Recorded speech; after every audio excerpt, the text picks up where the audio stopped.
जय गुरु जी, शुक्राना गुरु जी। आज हम दिव्य आभागा चैप्टर 102 का पार्ट 1 पढ़ने जा रहे हैं। जय गुरु जी। मैं पूर्ण रूप से निराश हो गया था। जीवन निरर्थक व्यतीत हो रहा था। प्रभु पर मेरी आस्था नहीं रही थी। मुझे लगता था कि ईश्वर नहीं है। मैंने मंदिरों में जाना और प्रार्थना करना बंद कर दिया था।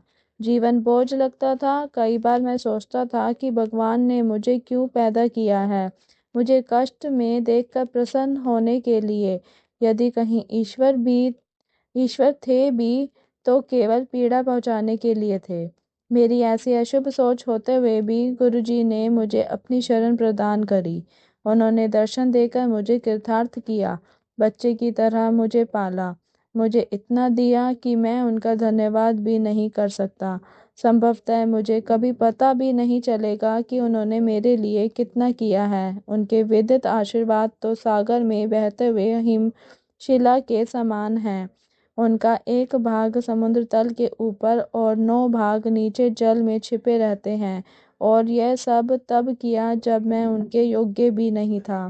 कभी भी मेरे कहे बिना, कभी भी मुझे यह आभास ना देते हुए कि वह इतना कुछ कर रहे हैं। कैंसर के प्रकोप से मुक्ति। गुरुजी के प्रथम दर्शन का सौभाग्य हमें मार्च 1998 में प्राप्त हुआ। मैं 24 वर्ष का था और मेरी न्यूरोब्लास्टोमा, एक प्रकार का कर्कट रोग की शल्य क्रिया हो चुकी थी। मेरा जीवन प्राय समाप्त था। मेरी माँ की एक सहकर्मी व्यवसाय से दोनों चिकित्सक ने गुरुजी के चमत्कारिक उपचार के बारे में बताया था। स्वाभाविक था कि बिना किसी पूर्व अनुभव के मैं संशय में था। उनके निर्देश के अनुसार गुरुजी को मेरी स्थिति से अवगत कराया गया। गुरुजी का उत्तर मात्र कल्याण कहता था। उस समय हमें इन शक्तिशाली शब्दों के अर्थ का ज्ञान नहीं था। गुरुजी का कहा शाश्वत सत्य होता है, यह जानने के लिए कि मुझे दिव्य वरदान मिला था, समय लगा। मुझे लंगर और प्रसाद मिल रहे थे। यह गुरुजी के उपचार के यंत्र थे।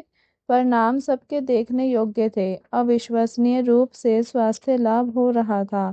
कुछ माह के पश्चात दिव्य उपचार सर्वबाधित हो गया। शल्य क्रिया के 6 माह बाद रोग की स्थिति के परीक्षण के लिए मैं सीटी स्कैन के लिए गया था।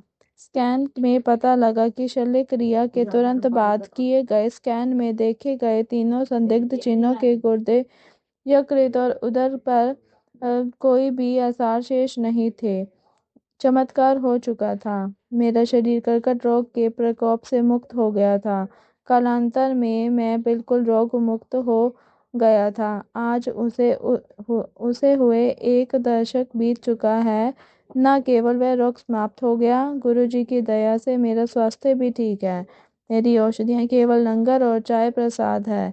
वही चिकित्सक जो मेरे कैंसर समाप्त होने के बारे में संदेह का भाव रखते थे, कहने लगे कि कभी कैंसर था, भूल जाऊं। उनको यह कहने की आवश्यकता नहीं है। मुझे पता है कि गुरुजी ने मुझे नवजीवन प्रदान किया है। फगवाड़ा से दिल्ली तक खुली आंखों से सोते हुए। फरवरी 2002 में गुरुजी ने हमें फगवाड़ा में एक विवाह में जाने का निमंत्रण दिया। फगवाड़ा दिल्ली से कई 100 किलोमीटर दूर है। मैं अपने माता पिता के साथ विवाह में गया था। विवाह के दिन हम प्रातः दिल्ली से चले और संध्या तक वहां पहुंचे थे। गुरुजी भी वहां पर नव दंपति और संगत को आशीर्वाद देने आए थे। समारोह के पश्चात गुरुजी ने जनरल मल्होत्रा, एक अन्य परिवार जो दिल्ली से आया था, और हमें रात भर वहां रुकने को मना किया और तुरंत वापस दिल्ली जाने के लिए कहा। हमने उनके आदेश का पालन किया। हम रात्रि को 12:30 दिल्ली बजे के लिए निकले। हम जनरल मल्होत्रा की जिप्सी गाड़ी के पीछे थे और मैं कार चला रहा था। चलने के तुरंत बाद मेरे माता पिता सो गए। 15 मिनट के पश्चात मुझे भी नींद के झोंके आने लगे। रात का समय था और राजमार्ग पर बहुत कम अन्य गाड़ियां थीं। हम 100 किलोमीटर से ऊपर की गति से जा रहे थे और जैसे जैसे समय व्यतीत होता गया मुझे और जोर से नींद आने लगी। मैं अपने पिता को नहीं जगा सकता था, क्योंकि वह दिन भर गाड़ी चला कर थके हुए थे और हमें गुरु जी के निर्देशों का पालन करना था। अतः यात्रा तो करनी ही थी। 3 बार मेरी नींद झटके से टूटी जब हमारी गाड़ी पक्की सड़क से कच्चे पर जाने लगी थी। हर बार मैं आराम से वापस मुख्य मार्ग पर आ गया। एक बार कार रोक कर मैंने मुंह भी धोया, पर उससे अधिक सहायता नहीं मिली। मैं पूरी रात गाड़ी चलाता रहा। बड़ी कठिनाई से मैं अपना सिर सीधा रख पा रहा था। स्टीयरिंग पर दोनों हाथ रखे हुए मेरी आंखें आगे जा रही जिप्सी के पीछे की बत्तियों पर टिकी हुई थी। यद्यपि मैं उससे दूरी बनाए हुए था, मुझे पता था यदि उसने ब्रेक लगाई तो संभवतः मैं समय से पहले रोक नहीं पाऊंगा। मुझे यह भी आभास है कि उस रात हमने कोई शहर पार नहीं किया, न ही सामने से किसी गाड़ी को आते हुए देखा। प्रातः दिल्ली पहुंचकर मैंने अपने पिता को कार चलाने के लिए कहा, क्योंकि ये अब मेरे लिए संभव नहीं था। उस रात क्या मैं गाड़ी चला रहा था, या कोई अदृश्य शक्ति ने इतने 100 किलोमीटर तक गाड़ी को सही मार्ग पर रखा था। आज भी जब मैं यह प्रसंग अन्य लोगों को सुनाता हूँ तो वह सोच में पड़ जाते हैं। उस रात कुछ भी हो सकता था, पर मुझे पता था कि गुरुजी सदा हमारी रक्षा कर रहे हैं, चाहे हम जग सो या वाहन चला रहे हों। किंतु परंतु सोचे बिना हमें उनके कथन का पालन करना है। उनकी कृपा होते हुए हमें सफलता अवश्य मिलेगी। यद्यपि यह प्रतीत होता है कि हम कुछ कार्य कर रहे हैं, वास्तव में कार्य गुरुजी कर रहे होते हैं। मैं केवल कह सकता हूँ, धन्यवाद गुरुजी। विवाह की योजना। मेरे कैंसर के उपचार के पश्चात गुरुजी अक्सर मेरे पिता माता से कहते थे, मुंडे दा ब्याह करा दो। खोज करी गई पर निष्फल रही। कहीं कहीं भी बात नहीं बन रही थी। उन्होंने गुरुजी को बताया तो वह बोले, तेनू पंजाबी कुड़ी दिलाऊंगा। क्योंकि हम किसी पंजाबी परिवार को नहीं जानते थे, हमने गुरुजी से पूछा कि क्या विज्ञापन दे दें। मना करते हुए वह बोले, चिंता ना कर, हो जाऊगा। हमें गुरुजी का तात्पर्य समझ नहीं आया, क्योंकि मैं किसी सामाजिक समारोह में नहीं जाता था और कार्यालय में मेरे अधिकतर मित्र अन्यत्र चले गए थे। हम सोचते रहते थे कि यह कैसे संभव होगा। मैं कार्यालय के भोजन कक्ष में बहुत कम जाता था। एक दिन जब मैं अपने कुछ सहकर्मियों के साथ वहां गया था, एक लड़की ने आकर मुझसे मेरे एक मित्र दीपक का पता पूछा। मैंने उसे बताया कि दीपक कुछ समय पहले यह नौकरी छोड़ चुका था। उस लड़की छवि ने अपना MCA का प्रशिक्षण दीपक के निर्देशन में पूरा किया था। अब 1 वर्ष पश्चात उसे यहीं पर स्थायी पद मिल गया था। शीघ्र ही हम दोनों एक दिशा में चल पड़े। गुरुजी से इस संबंध के बारे में पूछने पर उन्होंने अपना आशीर्वाद दे दिया। क्या यह कहने की आवश्यकता है कि छवि, जैसे गुरुजी ने 3 वर्ष पूर्व कहा था, एक पंजाबी परिवार से है। हमारे बुरे ग्रहों के प्रभाव का अंत। विवाह के उपरांत हमारी समस्याएं शुरू हो गई। सब गलत होता लग रहा था। छोटी मोटी बातों पर हम लड़ने झगड़ने लगते थे। इनका स्रोत कुछ भी हो सकता था, या तो हम एक साथ नहीं होते थे, और जब होते थे झगड़ा कर रहे होते थे। समय व्यतीत होने के साथ हमारे झगड़ों के प्रकार में भी वृद्धि होती रही। यहाँ तक हुआ कि हमने इस बारे में गुरुजी को बताना आरंभ कर दिया। हम उनको कहते थे कि यदि इस प्रकार से जीवन व्यतीत होना है तो हमें विवाह नहीं करने देना चाहिए था। यह कोई 2 वर्ष तक चलता रहा। ऐसे समय में गुरुजी में विश्वास और आस्था बनाए रखने की अपेक्षा हमने एक और भूल करी। हम एक प्रसिद्ध ज्योतिषी के पास चले गए। जब हमने उन्हें अपनी जन्म पत्रियां दिखाई तो वे बोले, तुम दोनों को इतने दिन जीवित रहने पर प्रसन्न होना चाहिए। तुम्हारी जन्म पत्रियां ऐसी हैं कि या तो दोनों में से एक ने दूसरे की हत्या कर दी होती, या दूसरा विवाह करने की सोच रहा होता। जैसे दुरुत्साहित करने के लिए इतना कम था। उसने एक और बुरी बात कही। वैवाहिक सामंजस्य के लिए 36 गुणों में से हमारे 10 गुण ही मेल खाते थे। सामान्यतः दंपतियों के 36 गुण मेल करते हैं, हमारी संख्या का चिन्ह तो शून्य से भी कम था। हम स्तब्ध रह गए। यहाँ हम अदूरदर्शी बन रहे थे और वहाँ गुरुजी हमारे लिए दूरदृष्टा बने बने हुए थे। सब समस्याएं जो हम पूर्ण जीवन रहते अल्पकाल में समाप्त हो गई। इस अंतराल में गुरुजी ने अपनी शक्तियों से हमारे विवाह को बचा कर रखा। उसके पश्चात सब स्थितियां सुव्यवस्थित होने लगी। समस्याएं जिस प्रकार से आई थी उसी प्रकार से ओझल हो गई। हमने अपने जीवन को व्यतीत करने के लिए कुछ भी नहीं किया था। गुरु कृपा से हमारी नियति पुनः लिख दी गई थी। काल रात्रि बीत चुकी थी। यद्यपि इसके लिए प्रमाण की आवश्यकता नहीं है। छवि को पिता जो स्वयं जन्मपत्री देख लेते हैं और उनकी भविष्यवाणी सही सिद्ध होती थी। अब छवि के विवाह के उपरांत उसके लिए कुछ भी सही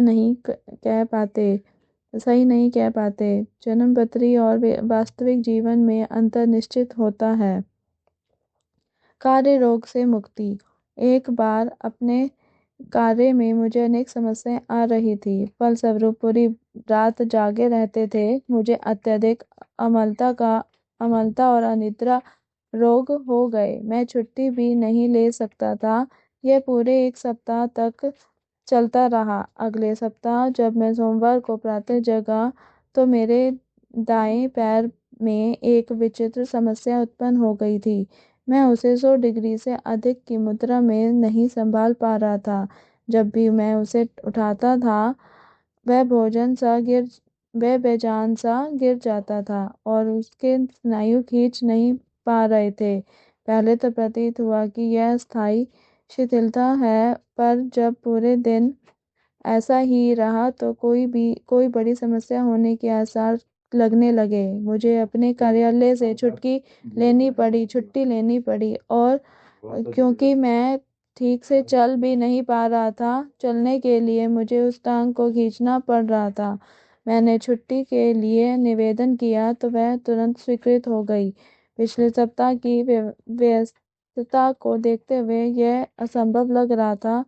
अगले कुछ दिनों में मैंने चिकित्सालयों के चक्कर काटे, जहां अनेक स्नायु विशेषज्ञों के अनेक प्रशिक्षण हुए। यद्यपि सब परिणाम सामान्य आए, समस्या फिर भी शेष थी। आश्चर्यजनक रूप से ऐसे समय में स्कूटर और कार चला सकता था। अपनी पत्नी को कुछ किलोमीटर दूर उसके कार्यालय तक छोड़ने के लिए यह मैंने किया भी, क्योंकि जब मेरे पैर का कोण 100 डिग्री से कम होता था मैं अपने रुग्ण पैर से काम ले सकता था। वह ब्रेक और गति नियंत्रित करने के लिए काम में लाया जाता है। समस्या की गंभीरता और चिकित्सालयों में परीक्षण आदि करवाने के कारण मेरा मन कार्य संबंधी तनाव से हट गया। 3 सप्ताह के उपरांत मैंने फिर से कार्यालय जाना आरंभ किया। अब मैं मानसिक व शारीरिक रूप से स्वस्थ था। वह समस्या कैसे आई और कहाँ चली गई इसका कुछ पता नहीं चला। समस्या का कभी निदान नहीं हो पाया और उसका कोई उपचार भी नहीं हुआ था। इस शारीरिक समस्या से वास्तविक समस्या का अंत हो गया। गुरुजी को ही ज्ञात है कि हमारी समस्याओं को कब और कैसे अंत करना है। उनके कार्य करते हुए पहली के सब अंश सही स्थानों पर बैठ जाते हैं। ईश्वर की गोद में। एक दिन मैं अपनी पत्नी को लेने उसके कार्यालय जा रहा था। देरी होने के कारण मैं 70 किलोमीटर की गति से वाहन चला रहा था। अकस्मात एक व्यस्त चौराहे पर मेरे स्कूटर के पहिए के नीचे कुछ आ गया। टक्कर इतनी जोर से हुई कि मैं स्कूटर से उछलकर सिर के बल भूमि पर आ गिरा। तीव्र गति के कारण मेरे कंधे और सिर पर पूरा वजन आया और मैं स्कूटर सहित काफी दूर तक घिसटता चला गया। उठने की स्थिति में आने पर मैं टैक्सी लेकर घर वापस आ गया। केवल मेरे पैर पर कुछ खरोंचें आई थी और मेरे कंधे की हड्डी टूट गई थी। सिवाय इसके मैं ठीक था। इन चोटों को ठीक होने में मात्र 1 सप्ताह का समय लगा। गुरुजी की कृपा और सुरक्षा स्पष्टतः दृष्टिगोचर थी। यद्यपि दुर्घटना कार्यालय से लोगों को लौटने के समय एक अति व्यस्त चौराहे पर हुई थी। उस समय वहां पर कोई अन्य गाड़ी नहीं थी। जिस प्रकार से मैं भूमि पर गिरा था उससे सिर पर भयंकर चोटें आनी चाहिए थी या मेरी गर्दन टूटनी चाहिए थी जिससे मौत हो सकती थी, किंतु मेरे मुंह पर एक खरोच तक नहीं थी। जितनी दूर तक स्कूटर मेरे साथ घिसटता गया, उस बीच में तेजी से आती हुई कोई अन्य गाड़ी स्कूटर से टकराती या फिर सड़क पर बने हुए मार्ग विभाजक से मेरा सिर या शरीर टकराता, पर ऐसा कुछ नहीं हुआ। अंत में कंधे की टूटी हड्डी का एक सप्ताह में ठीक हो जाना चमत्कारिक ही कहेंगे। इस घटना के एक सप्ताह के बाद ही हमें अपना घर बदलना पड़ा था। जब मेरे माता पिता बाहर थे, मेरी पत्नी और मुझे घर का पूरा भारी सामान हिलाना और उठाना पड़ा था। मेरे कंधे से उसका बोझ सरलता से उठा लिया। गुरुजी की सुरक्षा सबको अचंभित कर देती है। इससे पहले कि हमें विपत्ति का आभास हो, गुरुजी उससे सुरक्षा का प्रबंध कर देते हैं। या तो समस्या की गंभीरता कम हो जाती है अथवा उस समस्या का हमें कभी आभास ही नहीं होता। असीमित सुरक्षा पुनः बचाव। एक दिन मेरी पत्नी और मैं घर से कार्यालय के लिए निकले। हर बार की भांति मैं जल्दी में था और बहुत तेजी से गाड़ी चला रहा था। मार्ग सीधा होते हुए उस पर यातायात न के बराबर था। अचानक मेरे आगे स्कूटर सवार ने किसी से बात करने के लिए अपना स्कूटर रोक लिया। उसको पता नहीं था कि उसके पीछे गाड़ी आ रही है। यद्यपि मैंने ब्रेक लगाया, कार फिसली और स्कूटर पर जा लगी। वह व्यक्ति स्कूटर से उछलकर हमारी कार के सामने वाले शीशे पर आ गिरा। किनारे पर लाकर उसे घास पर लेटाया गया। उसे कमर में बहुत चोट आई थी और वह ठीक से बैठ भी नहीं पा रहा था। ब्रह्मा रूप से केवल उसके सिर पर एक छोटा घाव लगा था। हम उसे निकट के एक चिकित्सालय में ले गए जहां उसके एक्सरे व अन्य परीक्षण किए गए। मैं गुरुजी से उसको स्वस्थ रखने की विनती कर रहा था, क्योंकि उसे गंभीर चोट आने पर जटिल परिणाम हो सकते थे। मेरी प्रार्थना का उत्तर परिणामों के साथ आया। चिकित्सकों ने कहा कि उसे कोई भी गंभीर चोट नहीं आई थी, परंतु इस दुर्घटना के सदमे से बाहर निकलने के लिए उसे कुछ विश्राम की आवश्यकता थी। उसी दिन उसे चिकित्सालय से छोड़ दिया गया। एक बार पुनः बचाने के लिए गुरुजी को हार्दिक धन्यवाद देते हुए मैं भी वहां से निकल गया। अब मेरी पत्नी छवि के नौकरी बदलने के अनुभव और हमारे बच्चों अर्जुन और गौरी के जन्म के संस्मरण उसी के शब्दों में। 48 घंटों में मुझे नौकरी मिली। मार्च 2005 में मैं अपनी नौकरी से प्रसन्न नहीं थी। पिछले 2 वर्षों से मैं अन्य नौकरी ढूंढती रही थी। बिना कारण देर तक कार्य, बुरा वातावरण और प्रशंसा का अभाव वहाँ की परंपरा बन गए थे। एक बृहस्पतिवार को तंग आकर मैंने छुट्टी कर ली। मैंने गुरुजी से नई नौकरी के लिए विनती करी। अचानक शाम को मैंने इंटरनेट पर नौकरी ढूंढने का मन बनाया और हम सुमित के कार्यालय चले गए। उसी समय मुझे गुरुजी के समीप होने का आभास हुआ। कार्यालय जाते हुए मार्ग में मेरी एक सहेली का फोन आया कि नोएडा में उसके कार्यालय में कुछ रिक्त स्थान है। मैंने कार में लगे हुए गुरुजी के चित्र की ओर देखा तो ऐसा लगा मानो वे मुस्कुरा रहे हैं।